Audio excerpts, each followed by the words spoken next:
Good? All right.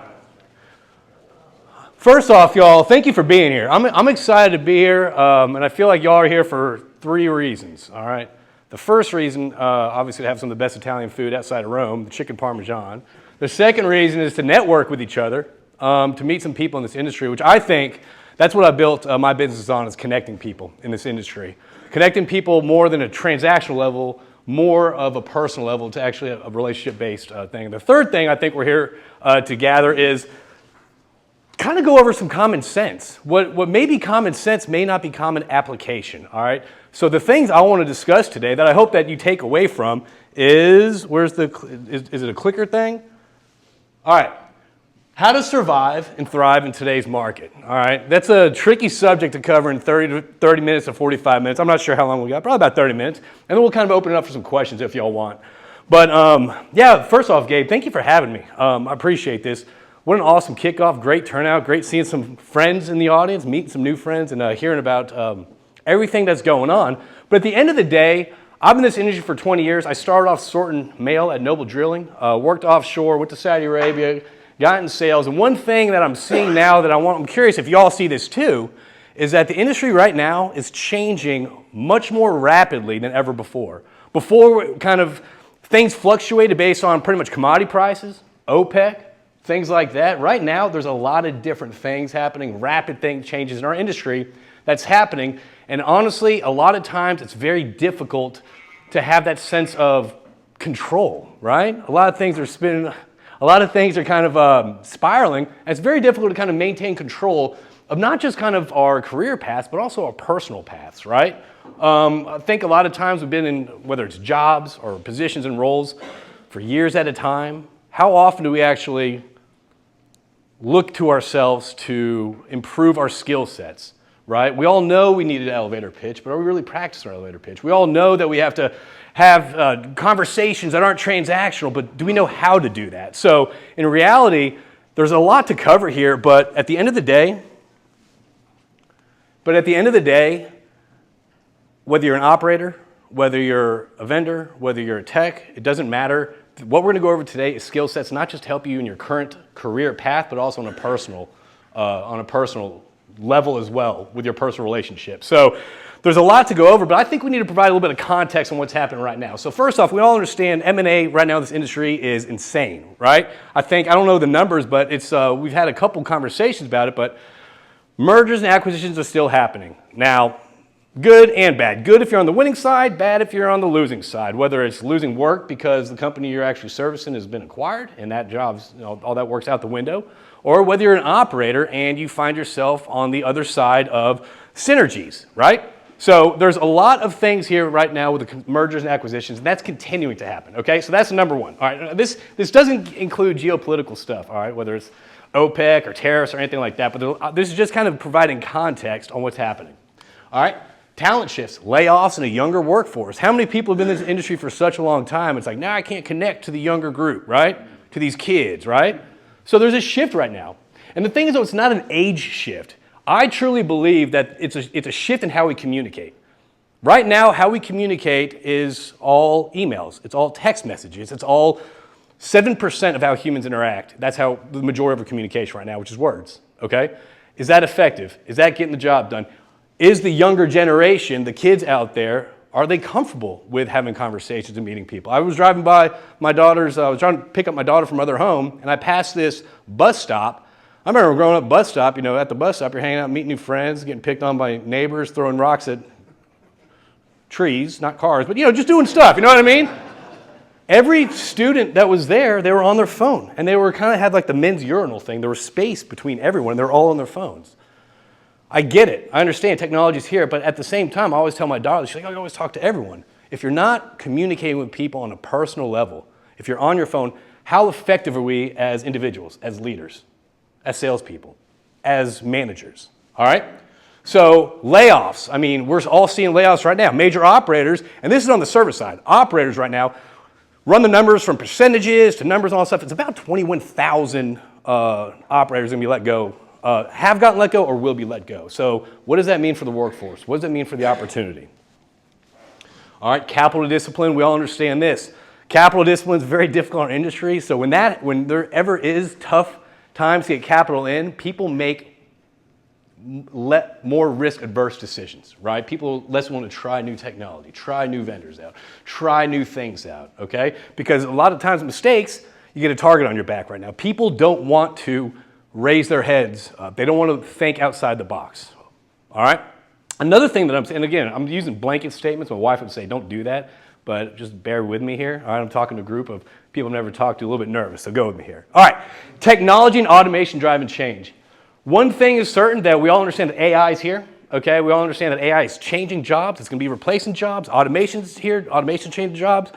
But one thing that I've understood from having a lot of conversations with people is that at the end of the day, yes, everyone's using AI to a different practice or whatever they're using it for, but at the end of the day, no one really understands the true impact of what it can do, all right? So I think this is just to provide context. Now we're going to kind of dive into, with all this stuff going out, right? All this stuff that's kind of outside of our control, the one thing that gives people a lot of anxiety, a lot of fear, is not having control of stuff, right? So what can we do as professionals, as people, as individuals, to start getting some control back, right? To start approaching the day with more intention, with more strategy.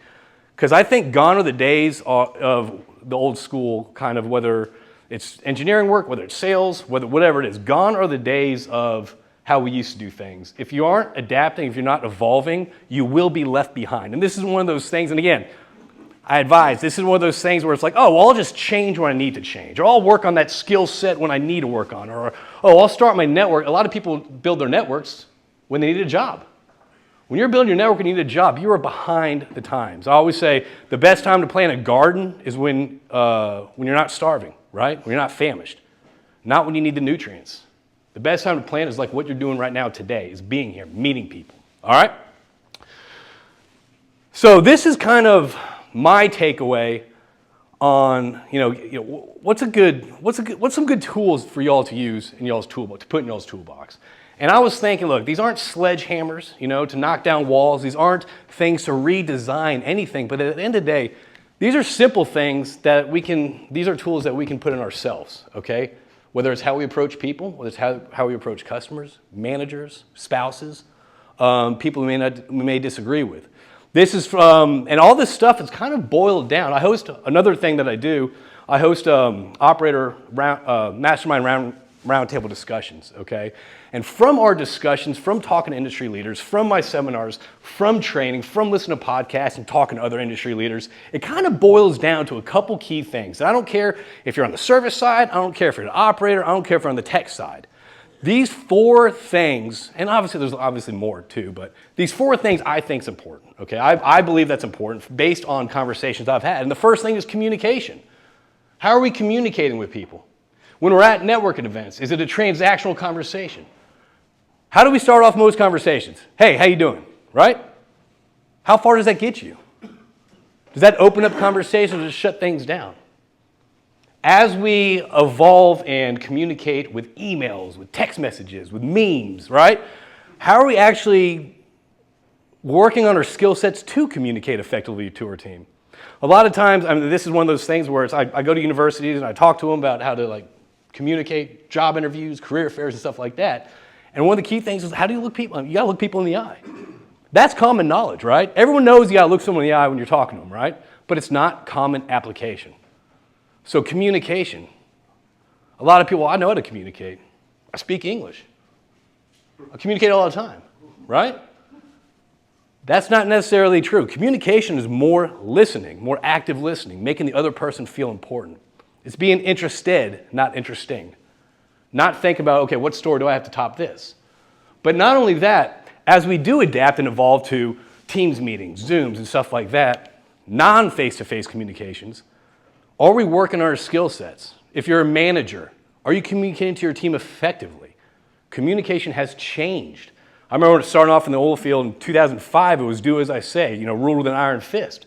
Leaders need to start communicating more, and I've noticed that leaders are starting to listen more than communicate. All right?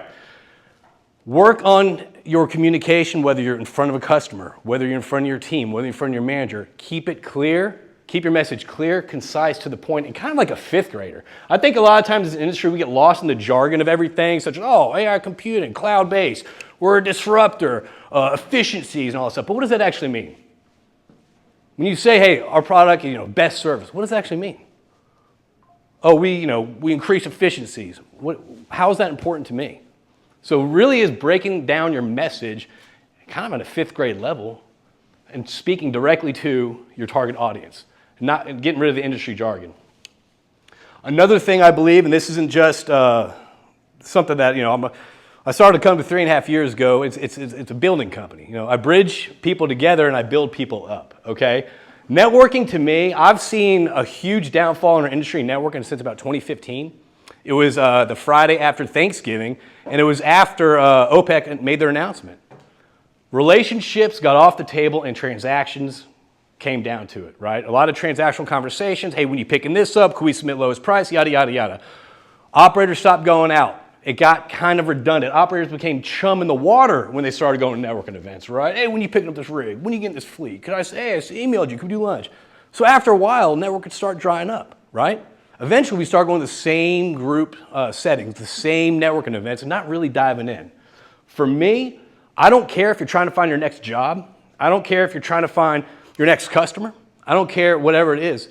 There is so much power in networks. And we all think about our networks as kind of like, oh, well, once I need it, yeah, then I'll worry about it. Or like, oh, once I'll get this, then I have to do that. But are we being intentional with our networks? Are we putting down, hey, who do I need to be around? Who should I be around? And who do I want to be around? That might be mentors. That might be people within your company. That might be people from competitors. But building your network with intention, first off, it just saves a lot more time than going home with a stack of cards that sits on your counter and collects dust for the next 7 months. Being intentional about your networks and building your networks. So, we have these roundtable discussions. We always talk and all this stuff. And people talk about networks. They associate to finding jobs. But whether it's sourcing capital, whether it's finding your next acreage swap that you're going for, whether it's collaborating, whether it's coming up with new ideas to solve industry problems that have been here for decades, that's through your networks. That's through conversations. That's through being curious, right? So building your network, and honestly, building your networks is as easy as meeting someone, just carrying the conversation about something that's non-work related. Or maybe it's, you talked about something like automation in the oil field and all that stuff. And whether you sell automation or not, can you just ping them? Hey, listen, I just listened to this podcast about automation. Tied directly to what we were talking about before. Just want to let you know about this. So keeping your networks alive also. Just because they can't help you out there or you can't help them out then, doesn't mean that you should let them die down. Continue building your networks, keep them alive, and even if it's just sharing articles, all right? The third thing that I see here is attitude, all right? It's your mindset. Bless you. A lot of times in this industry, I know I'm guilty of this. A lot of my colleagues and friends and industry families guilty of this, but we get in the same ruts, right? We get in the same seasons throughout life. Try this, summer's here. Oh, no one wants to see us in the summer. Oh, it's winter break. No one wants to see us in the winter. I'll just start this. So we get in the same ruts. It's not inspiring. All right? A lot of times, and this is something that I'm a big believer of, is right now our industry is getting hit on so many different fronts, right? Whether it's geopolitical, whether it's decisions that are Wall Street decisions, it doesn't matter what's happening, but right now our industry is getting hit hard. And people like being negative, right? I guarantee you ask someone how their day is going, eventually they'll start bitching and griping. People like complaining, okay? So don't add to that, all right? That's just going to bring you down. The biggest critic that we have in our own mind is our heads, what we talk to ourselves. Humans have about 15 to 60,000 thoughts a day. 80% of those are negative thoughts. 95% of those are thoughts we've been thinking about in the past several days, weeks, months, years.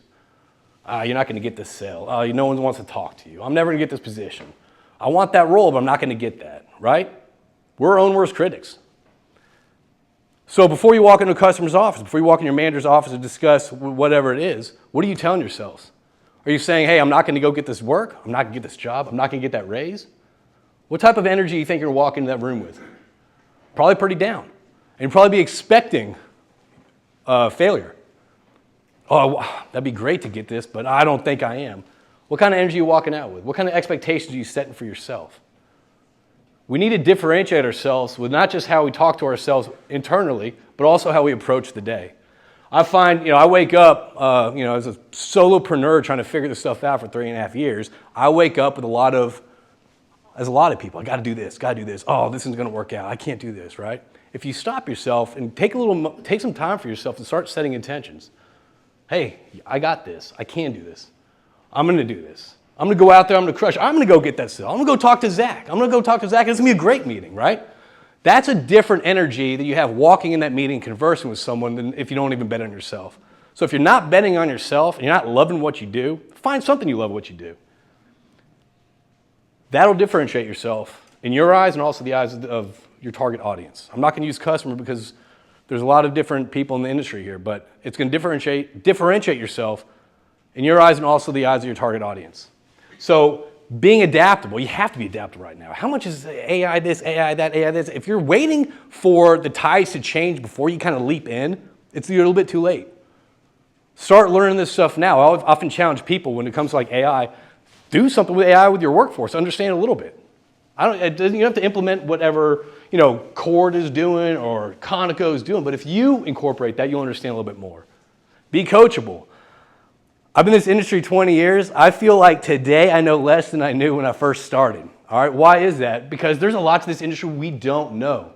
But how many people in this industry know everything, right? They know everything. This industry loves talking about what we know, but a lot of times we need to ask things that we don't. There's so much details and information out there. Being intentional, I think, is probably, if I was to kind of sum this all up, it's be intentional. That's with your time. That's how you talk to yourself. That's how you approach people. I say, even from this room, be intentional with your networks. We probably go to the same network events, whether it's OCI, whether it's AED, whether it's SPE. There's a lot of other niche networking events out there. Can you get out there? Can you meet a new person to get invited to one of these? Can you connect with someone that might open up a whole new networking group that you don't even know about, right? So being intentional really with your time and also your customer's time, right? The person you're trying to talk to's time. Since COVID, time has been stretched thin, right? People don't have time these days, right? People don't want to give time. So you have to be intentional with the time, the moments that you have with your target audience, with yourself, with your day. A lot of times we wake up throughout the day, it's like, well, how many people know like people that are just kind of swept away by their day and they're not in control of their day, right? A lot of people. Oh, I gotta do this. Next thing you know, it's 3 o'clock, 4 o'clock. Why didn't I get anything done today? If you start the morning with intention, set your goals, get those goals out of the way, then the rest is gravy. But we do have to start having more intention behind our actions, but intention behind the time we're asking from people, intention behind our conversations, and keeping them clear so we're just not giving jargon to our target audience and we think that they care. Positive. There's a lot of negativity out in this world, y'all. We got to be positive, all right? We have to spread that more than anything. That's how you differentiate yourself. You can walk into any office right now and hear bitch, gripes, complaints until next year. But if we go in with a different attitude, that's just going to be contagious, all right? Having a positive attitude, especially in a market like the oil and gas space, it's needed. It's required, in my opinion. And the last thing that we got to do is position yourself. Whether that's on social media, whether it's on LinkedIn, y'all have stories. Everyone in this room is more interested than I am. Start talking about that. Promote your stories. Promote what you dig about your jobs every day. Start promoting yourself. Build your online personal brand. It's free. And you can honestly probably help some people out there. All right? Be vulnerable. Be genuine. Start talking about your company in a different light, different way. Remove the industry jargon, efficiencies, and all this stuff. Why are you really different? What makes you truly different than your competitor? How are you going to be different tomorrow than you are today? How are you going to be more intentional with your time tomorrow and your goals and your mindset and your self-talk than you are today? Because it is a brutal industry. It's been brutal. It hasn't been easy, but it can be fun. We should make the oil field fun again. That should be a campaign, but it can be fun, all right? And the way it's fun is by controlling what we can control. Work on this. I think when I started my career, there's a lot of professional development programs out there, a lot of stuff that really, here's the skill sets, go to your negotiation training, go to this training, go to that training. Now, unless it's required for the job, right, whether you're flying offshore or something like that, personal development training is really, for me, from what I've seen, isn't the industry norm anymore. all right? It's a lot, do more with less, right? So if we're doing more with less, why aren't we taking our personal growth serious? That's the only thing we can control. Turn your car into a university. Whatever your discipline is in this industry, start listening to books, to audibles, to podcasts. Start listening to these conversations that just strengthen your skill sets in your current role. Or maybe it's something you're interested in. So position yourself as being different than everyone else by being more intentional, having a good attitude, being positive, being intentional with your networks, and building your actual network. I call it a network pie. 1/3 should be about who should be around, 1/3 who you want to be around, and 1/3 who you need to be around. All right? Bless you. All right. Any questions, comments? Okay.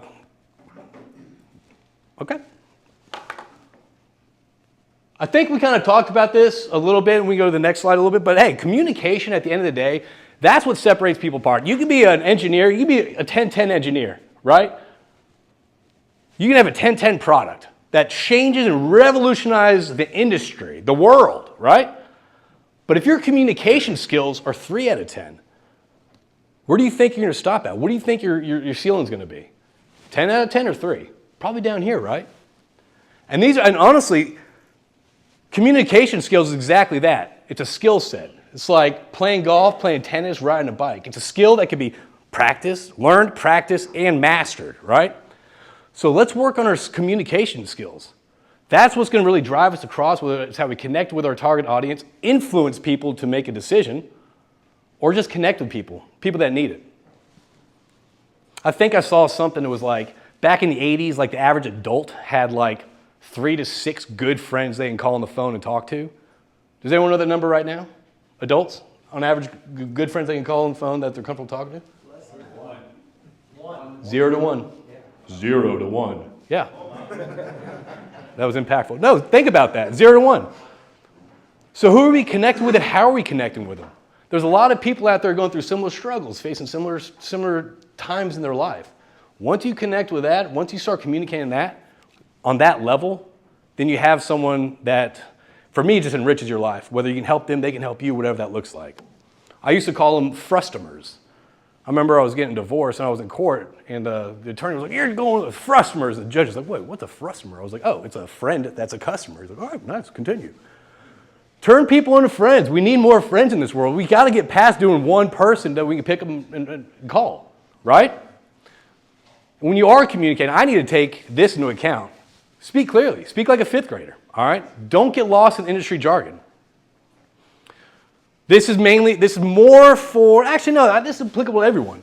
Focus on your message, who you are, and what you solve. A lot of times we walk in a customer's office and we list features, right? Oh, this, and this. I didn't buy my Apple iPhone because of the megapixel counts or the CPU processing or this or that. I bought it so I could take pictures of my then 4-year-old daughter who's running around like a Tasmanian devil. Android couldn't take the shot. Apple could. That was a benefit for me. So think about that when you are talking to someone. You are talking to someone across the table. Put yourself in their shoes. Have some empathy. What makes them tick? What makes their decisions happen, right? Again, we list features. We got to sell on benefits and results. This is for the OFS out there. Operators, close your ears. All right. Another thing is because we're not going out and networking as much and all that stuff, and trust me, it's very uncomfortable. I've been doing this for about public speaking for like 2 years now or something like that, and it's still extremely uncomfortable. But I'm vastly different now than I was before. That's because I've been practicing it, skill sets. Whether it's body composure, whether my shoulders are back, am I slumped over, am I talking monotone like this? How many people have been to lunch and learns and they hear people talk like this for the entire 45 minutes and it's boring as hell? You're like, I cannot wait to get out. Can I fake a phone call? How many people have done that? And how many people, whether you're a manager or whether you're a service company, you go in and you're talking to your team or something and you're talking like this, I really think we should do this. Oh, you should definitely buy this amazing piece of equipment that's going to revolutionize everything. Have some tone in your voice. Be excited about what you're talking about. Tonality is something that is such a powerful tool that we all have. If we work on our tonality when we're communicating, when we're talking, when we're trying to influence others, it is so much more impactful than the words that you say. People don't follow people through words. They follow people through energy. If we think back about some leaders in the historical figures, some leaders right now. You think they're the smartest cats out there? Probably not. They're just really good at riling people up, getting people together to march in the same direction. That's through their communication, their tone, all right? And this is something I think we can all use to get past the transactional level of conversation is be interested. A lot of times we're talking, what are we thinking? Oh, what am I going to say? How do I compare my notes to this? What can I say next? Oh, that was a good story, but has he had salsa in Peru? You know, like how many times are we always thinking how we can interject RBS into the conversation when someone's trying to talk to us? Pause that. Be interested in someone. Be curious about someone. Stop thinking, okay, what's in networking, selling, or influencing team is not about you. It's about them. Putting yourself in their shoes, having empathy for your target audience. And when I say target audience, that's so important. That's such an important skill set because I don't care, again, let's say your company gets acquired. Something is that who you speak to, who you communicate, that's your target audience. That matters. That to me, that's how this whole survival toolkit was kind of built around because we do have to get out there. We do have to build our networks. We do got to talk to our managers. We do have to talk to new customers. We got to talk to them in a different way. We can't be a horde of zombies. If you're a service company, you can't be a horde of zombies walking in the room saying lowest price, best service, right? Efficiencies. It's the same stuff. Oh, I can submit low price. That's not a strategy. We differentiate ourselves how we speak, how we communicate to the person on the other side of the table. Comments, questions, gripes? All right. Yeah, I think this is kind of wrapping up. I'm kind of sped through this. I wasn't sure we were on time, but wrapping up at the end of the day, this is an extremely, extremely volatile industry. And this is something I say at crew club events all the time is that it's through our networks that creates stability in a volatile market, right? The more people you know, if everyone does negotiation, that's your BATNA. You know more people, more opportunities are out there, more potential opportunities are out there. But if we're not building our networks now and we're waiting when we need it, you're missing the boat. I remember there was a couple cats from, I'm not naming any companies, but there's a couple guys I used to call on, a couple of friends I used to call on at a large company that was bought by a company that rhymes with Monica Millips. But I remember I kept on asking this guy. He was like the VP of something over there. I was like, hey man, like, why don't you come to these networking events? It's good to meet people, all this stuff. He's like, oh, I'm busy. Well, finally, it got acquired. He writes to me, he's like, oh, now I can start making your events. Cool, I'm glad. That's great. But in the time I started inviting you to go out and network, or the time that you should have been networking, whether it's my thing or other networking events and all this stuff, to now, there's been a lot of companies that have been acquired. There's a lot of people out there on the street that could do your job better than you and probably cheaper than you. So do you think he's wishing that, man, I probably should have started networking a little bit before kind of I know the fate that's against the wall, or should I do it once I hit the streets, right? So probably I always say plant your garden before you're starving. Build your networks before you need it, okay? Whether it's with customers, whether it's through competitors, whether it's through different companies. Build your networks. Offer value first, not just ask. Hey, when you pick up that rig? Hey, when you pick up this frac fleet and all that stuff? Offer value. See if they have a problem first. A lot of people try to go out and sell. But do we even understand if they, first off, have a problem? Second off, do they even have a problem that they want to be solved? So really understanding kind of like the motivation, the psychology behind, I'm saying customers now if you're on the service side. Because I think the majority of people here are on the service side. All right? Master your elevator pitch. How many people have an elevator pitch? All right. That's right, you do, Omar. Omar does. So an elevator pitch, listen, an elevator pitch, this is one of those things that you think like, I teach this to students at schools, all right? But this is one of those things where it's like, oh, well, I need this during a career fair. No, you need an elevator pitch everywhere. I don't care if you're walking to a customer's office, you're on the elevator with your manager. Hey, what are you working on? You have to be able to tie that. I don't care if you're at H-E-B or you're going on a date. Everyone needs an elevator pitch. And what does that look like? Number one, that's introducing yourself. There's 4 parts, okay? I'm going to go over this real briefly. You need to have an elevator pitch. Number one, that's your introduction, all right? That's saying who you are, where you're from. Number 2, the second block is your personal value add. What unique things about you can you bring to the table? What unique skill sets or accomplishments do you have that can add to that team? That's the third block, organizational value add. What can I do for this organization? based on my unique talents or my projects I was successful at and all that stuff, how does that help your current organization? Today, where y'all are going. And the last thing is a call to action. It's never the sell. Elevator pitches you should not pitch. It's not a sell. You're just kind of asking for a call to action. Hey, look, if this sounds good, let's chat next Tuesday. So master an elevator, practice your elevator pitch in the car. Listen to podcasts on how do you build an elevator pitch. The sooner you build an elevator pitch, the sooner you practice it, you're going to be much more confident in networking events like this, bigger networking events with CEOs, networking events with field techs. Doesn't matter. If you work on your elevator pitch, practice it and master it, change it to who you're talking to, I might help your organization out differently than I can help yours, or yours, or yours. So work on your elevator pitch, practice, and master it. And the last thing is people buy from people first, not companies. So at the end of the day, we had a conversation about this, right? We talked about at the end of the day, your reputation matters. It sticks with you throughout your career. You can be with a shitty company, and at the end of the day, if you decide if your reputation stands above that, you won't be equated to that. However, your reputation matters. I say build your reputation. Get out on LinkedIn. Post stuff. Collide. Whatever it is. Whatever social media platform is out there, utilize. I hate social media. I truly hate social media. But I understand the importance of it. I do. No, I do hate social media, but I understand the importance of it.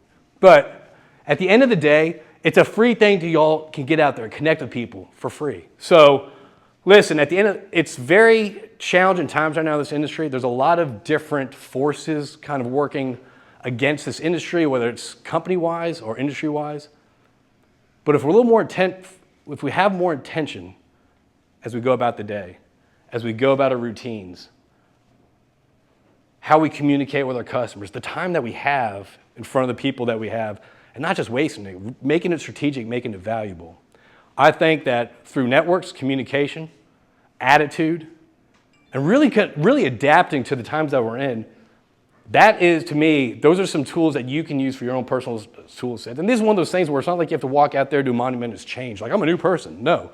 Just start practicing. Start looking into what skills do you think that you might need what skills you might need to improve on, tweak just a little bit to separate you from everyone else, to differentiate you from your competition. So we're all in this together. I say keep doing these in-person networking events, keep meeting people, keep talking to people, keep being curious about people, keep being interested in people. So I love this industry, and I think this industry definitely is going to continue to go. I think it's going to be smaller. I think it's going to be a different industry. But again, start adapting today. Start working on the deliveries today, skill sets today, and understand that maybe the next generation or whatever generation might not value the way we used to do things, or the conversations we used to have, or the 15-minute breakfast runs that we just waste their time with and talk about fishing. I get it. So having intention, having attitude, and having networks. That's kind of it. That's kind of my knowledge I want to pass to you, whether you take it a little bit, whether you don't take it. I hope you do. But again, we're all in this together. I want to thank you all for being here, for doing such a great job. Thank you for having me, kicking off the first OCI Energy Corridor meeting. Thank you, Gabe. And thank you all for being here. So if you have any questions, comments, or anything that you're kind of challenged with, like, let's chat. I'm here right now. Oh, take action. Yep. Boop. I like this one. We have one more slide. Give me 20 more minutes. No. This is kind of, so when it comes to skill sets, professional development, diving into the skill sets that you need to advance in your career, that's on you. It's not, I don't think it's on companies anymore. Training programs, all that stuff, that's definitely, I think, technical required training, H2S, stuff like that, but personal skill sets, negotiation, communication, the soft skills. The soft skills is 85% of people's success in their work. Work on your soft skills. I think this is so key right now. You don't rise to the occasion, you fall on your training. Again, this is one of those things, I'll worry about an elevator pitch when I get there. Oh, I'll worry about my network when I get there. I'll do this when I get there. When you get there and you don't have it, you're not working on it, you're going to be screwed. You will. You're going to be behind the times. It's going to add more anxiety, add more stress. And you know what? That attitude is going to go down. All right? Practice your skill set. Invest in yourself, because we don't do that as much as we should anymore. So thank you all for being here. Reach out, obviously connect with me on LinkedIn and all that fun stuff, but I have some like soft skills like conversation, sales tips and all that stuff on my TikTok. I don't do any dancing on my TikTok. And then, yeah, reach out, connect with me. And then, yeah, Gabe. I got a question for you. So you talked about back in 2015, and that was the era where we were running together. Right? Damn right. I closed 90% of my deals at a bar room table. As soon as that kind of crash happened, nobody wanted to go out anymore. There were stragglers. We used to run hard. Yeah. So fast forward to now, you got a lot of LinkedIn salespeople, right, that are reaching out to folks. Can you kind of give us a diagram, if you will, plan for action for the in-between there? What do we do now? If we want to go out and sell something, where do we go? Networking events? What are the things that you would recommend to get that done? I think the first thing, first off, great question. I think the first thing there's little things that we can do, right? Number one is like, let's start looking back on some of those stale connections, those stale conversations that maybe you probably need to reconnect with again. So this doesn't have to be go out and meet new people, have a new Rolodex or anything like that. This could really just be kind of connecting with people, whether it's sending a LinkedIn message or an email or something like that, to maybe people you haven't talked to in 6 months, 8 months, a year, 2 years, 3 years. It may feel awkward to reach out with them, but I would say start putting more life into the old networks, even before you go out there and get new ones, right? A lot of people are, I got to network, I got to meet new people. It's not about new a lot of times. It's all about quality of the networks that you already have. I would say obviously continue to do network functions like this. Obviously the SPE ones are pretty good. I think the AD ones, whoever else has ones throw out there. And I also think it's important to invite people to stuff like this. I mean, we often just sign up, like, I'm going to show up and hopefully there'll be people there. I think there's been a huge shift in people being lazy when it comes to sales. Like, no longer are people reaching out to their customers like, hey, why don't you come to this OCI meeting? It's the first one in Energy Corridor. Free lunch, the best chicken parm in all the land. Like, we're not really inviting. So I would say invite people. I would say invite people for coffee and stay, and honestly, even follow up. And I would try to follow up and not even send anything about work. Base it off a conversation y'all had before, again, whether it's about AI, Bitcoin mining, or something like that. Something they think is interesting that you talked about, and it has nothing to do with the bid you submitted or the bid that you want to submit. Another thing I would do is, if you do have, let's say it's a target person you're looking for, what's their circles? What do they do? Are they huge anglers? Are they big whatever? Are they big bourbon people? Are they big whatever? Like, find out what they're doing. Find out who's around them. And if you have a friend in that circle, I mean, that's one step away from introduction. I think right there, I mean, if I was to walk out of here and I had to build my networks a little more strong, I would probably literally go through a list of cities, people, position that they're doing, and try to just ping them. Ping them with purpose. Ping them with purpose. What else you got? Did that answer your question, by the way? Absolutely. All right. What else did anyone else have? What did anyone take away from this? I'm kind of curious. Did you find this valuable, or was this kind of smoke in the mirrors? What do y'all think? Yeah, smoke and mirrors. What? Means I've been in sales. I can BS a lot. No, but did y'all find this valuable? What did y'all find valuable about this? Yes. I think the idea of being intentional. I think it's easy for people. Apathy begins to kind of grow into your networking or non-networking and stuff. So really, take the time and set it apart to be intentional. Just like you just mentioned about even the folks that you haven't reached out to in the last couple of years. He's not over there. He's at this company, and you haven't even touched base with him yet. Yeah. That kind of stuff. To really, sometimes it's uncomfortable for people to do that, but you got to really be intentional. Yeah, people say, thanks for sharing that, but people, I mean, it's easy to get comfortable. It's easy to get comfortable, especially when you're not in the chopping block, right? It's easy to just go about your day, do the thing. We got this Monday morning sales call. We got this, we got that. But you're right. I mean, how often are we really setting personal goals, even if it's 2 goals a day? Like, it doesn't, again, you don't have to have this Tony Robbins lifestyle. It really is just setting small increments. If you cut 500 calories today, through the next year, you're going to see changes. You're not going to get a six-pack if you just stop eating for a week, right? So these are small changes, small intentional things that we can do that will lead to big results. Even these little small things, I mean, think about, You start listening to audiobooks in your car, whether it's about sales skills, conversations, how to have handle objections. You start putting a little bit of 10 minutes a day into that. Houston traffic, an hour a day, right? Amen to that. You start building that up. How much ahead are you going to be from your old self, which is your competition? How much ahead are you going to be from Larry, who walks into right behind you, the sales office or the customer's office, in your conversation versus that conversation? When you know how to have conversation, you know how to ask questions. Not only that, listen. You're gonna be light years ahead. So yeah. I also want to show off my socks. I got my Love it. got my rig socks on, my toe sleeves. So anyway, what else we got? Yes. Being interested, not interesting. It's very poignant. I think that is so true. There's so much volume in that because networking events are always, it's one of those things. So even in conversations, it's always like, okay, all right, I got to ask this. Oh, that was a good point. I got to ask this.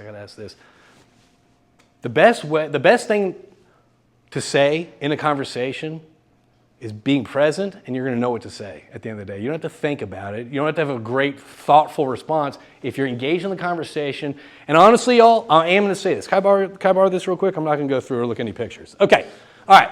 I will say this. Also, being intentional about your actions too. How annoying is this? Like, oh, really? Yeah, yeah, okay. Put your phone away. That's a rule that we have at Crew Club. No phones at the table. Because we want to have intentional conversations, strategic conversations. So when you are there, think about how you'd be perceived also when you're in conversations. Are you making eye contact? Are you validating what they're saying? Like, oh yeah, that's tough. Look into active listening, y'all. The best salespeople, the best engineers, the best managers, the best leaders out there, they're not good at telling people what they're doing. They're excellent listeners and communicators at the end of the day. It sounds stupid. I can listen, I got ears. There's an art of listening. It sounds stupid, but it's true. But being interested, yeah. You're going to know what to say. You're going to know what to ask. You know how to dial in because you're there. You're present. You're dialed into that person. So try to be interested in people. It's a different approach when you start talking to someone because your brain's going to get to, oh, I got to say this. Ooh, what about this time? But start being present, I guess. As a society, most people listen to respond. They don't listen to learn. That's right. So true. Yeah. The people, they just listen to speak up. Yeah. Talk back to. Oh, I got this to say. Yeah, it's like, okay, yeah. But at the end of the day, is that really, and also it's one of those things too, it's like the more you listen, the more people will talk. And the more people talk, number one, it's the dopamine in their brains. So like, I really like this guy. It's one of those things, you can have someone talk the entire time, walk away, it's like, man, I don't know anything about that guy, but I really like that guy. Because it releases dopamine. And also think about this, if you're listening, how much information are you going to pick up from people? Like, how much knowledge are you going to learn from people, right? Start listening. I swear my wife was, I'm glad she's not in this room. She's like, eyes like this. I'm listening. That's a different type of listening. That's the personal, the professional personal stuff. That's the hardest. Hey, is there anything else that, and honestly, please, if you want to connect me or you're thinking something later, just reach out to me, shoot me a message. Is there anything else though? Is there like a specific podcast that you would recommend listening to? Of course. Energy Crew and Lead with Soft Skills podcast. That's not up there. It's not. No. I got to plug. I don't know. It sounds weird. I have two podcasts to go over. I have Energy Crew that goes over kind of the oil and gas industry. We talk about the roundtable discussions that we've had at our events. I got to do one for ours. And then the second one I do is Lead with Soft Skills. It's pretty much communication skills, soft skills, like how to listen, be a better leader, all that stuff. And I'm taking notes too. I'm not texting. Just I'm fine with that. just like, look, see, hello. Oh, wow, okay. That is. Thank you. So, but honestly, like, listen, I think it's one of those things too. You have to find what suits you, right? If you're interested in, man, I don't need communication, I need listening. There's just YouTube it. You're gonna find stuff that kind of picks out, you kind of stands out. There's a couple people that I like personally, but you got to find your own. You got to find your own groove. There's this one guy, Vin Young or something like that. He's a guy from Thailand, but he does excellent public speaking stuff. I love following that cat. So, you know what I'm talking about? He's unbelievable. The dude with glasses, the cool, yeah. The hair, yeah. So, yeah, he's pretty legit. So a lot of what you're saying is the same thing. He's pretty legit. Everything else, Yeah. so that's fun. Yeah, listen, I'm not original. I just take everything I hear and spit it out. Like, that's what I'm good at. I think all of us are. I take a lot of stuff, compact it, and spit it out. So, but I will say this. I think we're wrapping up. I do want to say thank you. Thank all of you.